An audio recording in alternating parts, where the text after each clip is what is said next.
ಬೆಳಗಾವಿಯ ಬೈಲಹೊಂಗಲದಲ್ಲಿ ಮಳೆಗೆ ಸೂರುಗಳಿಗೆ ಸಂಕಷ್ಟ ಆಗ್ತಾ ಇದೆ.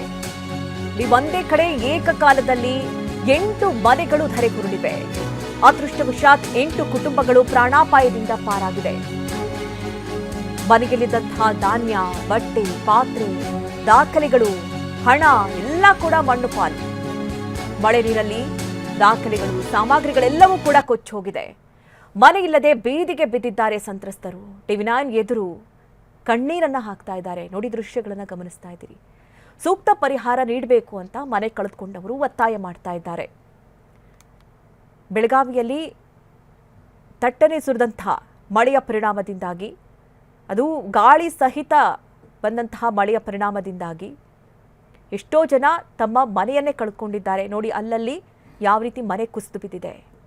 ಸಂಪೂರ್ಣವಾಗಿ ನೆಲಸಮವಾಗಿರುವಂತಹ ದೃಶ್ಯಗಳನ್ನು ನಾವು ನೋಡ್ತಾ ಇದ್ದೀವಿ.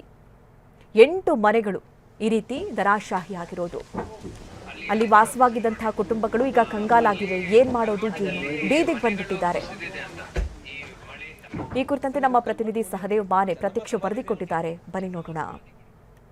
ನಾನೀಗ ಬೈಲಹೊಂಗಲ ಪಟ್ಟಣದಲ್ಲೇ ಎಷ್ಟರ ಮಟ್ಟಿಗೆ ಅವಾಂತರ ಆಗಿದೆ ಅನ್ನುವಂಥದ್ದನ್ನು ತೋರಿಸ್ತಾ ಹೋಗ್ತೇನೆ. ಸದ್ಯ ಈಗ ಒಂದೇ ಕಡೆ ಸರಣಿಯಾಗಿ 8 ಮನೆಗಳು ಧರೆಗುರುಳಿರುವಂಥದ್ದನ್ನು ನೀವೀಗ ದೃಶ್ಯಾವಳಿಗಳಲ್ಲಿ ಗಮನಿಸಬಹುದಾಗಿದೆ. ಒಂದು ಕಡೆ ಪಾತ್ರೆ ಸೇರಿದಂತೆ ಏನು ದಿನನಿತ್ಯ ಅವರಿಗೆ ಬಳಕೆಗೆ ಬೇಕಾಗಿದ್ದು ಅವೆಲ್ಲವೂ ಕೂಡ ಕಂಪ್ಲೀಟ್ ಆಗಿ ಮಣ್ಣಿನಡಿ, ಗೋಡೆ ಅಡಿ ಸಿಲುಕಿ ಹಾಳಾಗಿರುವಂಥದ್ದು. ಸದ್ಯ 8 ಕುಟುಂಬಗಳು ಇಲ್ಲಿ ಬಾಡಿಗೆ ಮನೆಯನ್ನ ಮಾಡಿಕೊಂಡು ಜೀವನವನ್ನು ಕಟ್ಕೊಳ್ತಾ ಇದ್ರು. ಎಲ್ಲರೂ ಕೂಡ ಕೂಲಿಯನ್ನ ಮಾಡಿಕೊಂಡೇ ಜೀವನ ಸಾಗಿಸುವಂಥವ್ರು.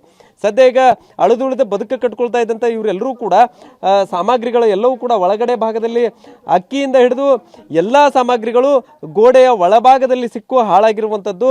ಸೊ ಆ ಕುಟುಂಬಗಳಿಗೆ ಈಗ ಏನು ಉಟ್ಟು ಬಟ್ಟೆಯನ್ನು ಹೊರತುಪಡಿಸಿದ್ರೆ ಬೇರೆ ಏನೂ ಕೂಡ ಅವರಲ್ಲಿ ಉಳಿದಿಲ್ಲ.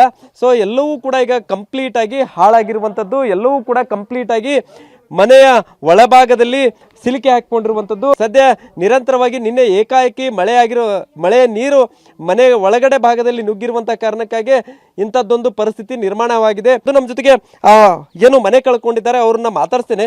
ಆಮೇಲೆ ನಿಮ್ಮ ಪರಿಸ್ಥಿತಿ ನೋಡ್ರಿ ನಮಗೂ ಕೆಟ್ಟ ಅನಿಸ್ತಾ ಇದೆ. ಏನು ಉಳ್ದೇ ಇಲ್ಲ, ನಿಮ್ಗೆ ಏನು ಉದನೇ ಇಲ್ರಿ ಸರ್. ನಾವು ಮನ್ಯಾಗ ಇರಕಿಲ್ರಿ, ಎಲ್ಲ ಬರ್ಗೋಕ ಬಿದ್ದ ಬಿಟ್ಟೈತಿ. ಭಾಳ ನಿಖರಾಗೈತಿ. ಮಕ್ಕಳದು ಇರ್ಲಿಲ್ರಿ? ಯಾರು ಇರಕಿಲ್ರಿ, ಇಬ್ರು ಇದ್ದರಿ ಮಾಡ್ಕೊಟ್ಟವ್ರಿ. ಅವ್ರ ಗಂಡು ಮನ್ಯಾಗ ಅದಾರ್ರಿ. ಈ ಹುಡುಗಿತ್ತರಿ ಕೂಲಿ ಮಾಡ್ಯಾರ, ದುಡಿಲೆ ನಿರ್ವಾಣ ಇಲ್ರಿ. ಪರಿಹಾರ ಇಲ್ದ ನಿಮಗೆ ಬದುಕ ಏನ್ ಸರ್ಕಾರಕ್ಕೆ ಏನ್ ಹೇಳ್ತೀರಿ ಅಮ್ಮ? ನೀವ ಹೇಳಿದ್ರು ಸರ್, ಏನಾರ ಪರಿಹಾರ ನೀವ ಏನೋ ಮಾಡ್ತಾರ ನೋಡಿ. ದುಡ್ಡು ತಿನ್ನಾರ್ರಿ ನಾವು. ದುಡ್ಡು ತಿನ್ನೋ ಟೈಮ್ದಾಗ ಹಿಂಗಾಗೈತ್ರಿ. ಏನು ಉಳ್ದಲ್ರಿ. ಹಿಟ್ಟು ಅಕ್ಕಿ ಹೊಳ್ಳಿ ಹುಡುಗರ ಅಡ್ಮಿಷನ್ಗೆ ರೊಕ್ಕ ಇಟ್ಟಿದ್ದು ಸದ್ಯಕ್ಕೆ ಉಳ್ದಲ್ರಿ. 1 ರೂಪಾಯಿನೂ ಇಲ್ರಿ. ಈಗ ಎಷ್ಟೇನು ತೊಟ್ಟೆ ಇಷ್ಟ ರೀ. ಮಕ್ಕಳು ಬುಕ್ ಸದ್ಯಕ್ಕೆ ಹೋಗಿದಾವ್ರಿ. ಏನೇನಿಲ್ರಿ, ನಮ್ಗೆ ಉಣ್ಣಾಕ ಸದ್ಯಕ್ಕೆ ಏನು ಇಲ್ರಿ. ಈಗ ಎಲ್ಲ ಮುರ್ಕೊಂಡು ಮೈ ಮೇಲೆ ಬೀಳೋ ಪರಿಸ್ಥಿತಿ ಒಳಗೆ ದಾಟಿ ಹೋಗಿದ್ದೇವ್ರಿ ನಾವು. ನೀವು ಬಾಡಿಗೆನ ಇರೋದ್ರಿ. ದಿನ ಎದ್ದು ದುಡುಕಿ ಹೋಗ್ಲಾರ್ದ ನೇರ ಇಲ್ರಿ. ಇರಾಕ್ ಮನಿ ಇಲ್ಲ, ಹೊಲ ಅಂತೂ ಇಲ್ಲ, ಏನು ಇಲ್ರಿ. ನಮ್ಮ ರೊಟ್ಟಿ ಮೇಗಿನ ಹೊಟ್ಟೆ ನನ್ನರಿ. ಇಲ್ಲಿ ಯಾರು ಇರೋದಿಲ್ರಿ. ಎಲ್ಲಾರು ದುಡ್ಡು ತಿನ್ನಾರ ಅದಾರಿ. 8 ಮನಿ ಕುಟುಂಬ ಇದ್ರು. 8 ಮನಿ ನಾವು ಒಬ್ರು ಮನಿ ಒಳಗೆ ಇರೋದಿಲ್ಲ ರೀ. ಅದ್ರ ಬೇರೆ ಚಿಕ್ಕ ಪುಟ್ಟ ಮಕ್ಳು ಇರ್ತಾವ್ರಿ. ಎಲ್ರಿ ಇನ್ನೊಬ್ರು ಮನಿ ಒಳಗೆ ಯಾರ್ದಾರ ಚಲೋ ಇದ್ದಿದ್ ಮನಿ ಒಳಗೆ ಹೋಗಿ ಒಂದಿಟ್ಟು ರಾತ್ರಿ ಗಳದ್ರಿ. ಇನ್ನು ಗಳದ್ ನಮ್ ಜಡ ಐತ್ರಿ. ಏನು ಉಳ್ದಿಲ್ರಿ ಸರ್. ನಮ್ಮ ಮಕ್ಕಳದೆಲ್ಲ ಹಾಳು ಭವಿಷ್ಯ ಎಲ್ಲ ಹಾಳಾತ್ರಿ.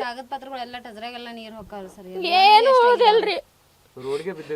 ರೋಡ್ಗೇನ್ರಿ ಬೀದಿ ಪಾಲ್ ಅದವ್ರಿ. ನಾವು ಚಿಕ್ಕ ಪುಟ್ಟ ಒಂದಿಟ್ಟು ಕೆಲಸ ಮಾಡಿ ದುಡ್ಡು ಇಟ್ಕೊಂಡಿದ್ದು ದುಡ್ಡು ವೇಸ್ಟ್ ಆತ್ರಿ. ತಿನ್ನಕ್ ಕುಳು ಇಲ್ರಿ. ಈಗ ನಮಗ ಬೆಳಗಿಲಿಂದ್ರಿ ಏನೇನಿಲ್ರಿ. ಒಂದ್ ಕಪ್ ಹನಿ ನೀರ್ ಕುಡಿಯಾಕ ಏನು ಇಲ್ರಿ. ಮಕ್ಕಳ ಫೀಸ್ ಸೇರಿದಂತೆ ದಾಖಲೆಗಳು ಎಲ್ಲವೂ ಕೂಡ ನೀರಲ್ಲಿ ಕೊಚ್ಕೊಂಡು ಹೋಗಿದಾವೆ. ಅದಕ್ಕೂ ಒಂದು ವ್ಯವಸ್ಥೆ ಮಾಡ್ಬೇಕನ್ನುವಂಥದ್ದು ಕೂಡ ಮನವಿಯನ್ನ ಮಾಡ್ಕೊಳ್ತಾ ಇರುವಂಥದ್ದು. ಕ್ಯಾಮರಾಮನ್ ಪ್ರವೀಣ್ ಜೊತೆ ಸಹದೇವ್, ಟಿವಿ9 ಬೆಳಗಾವಿ.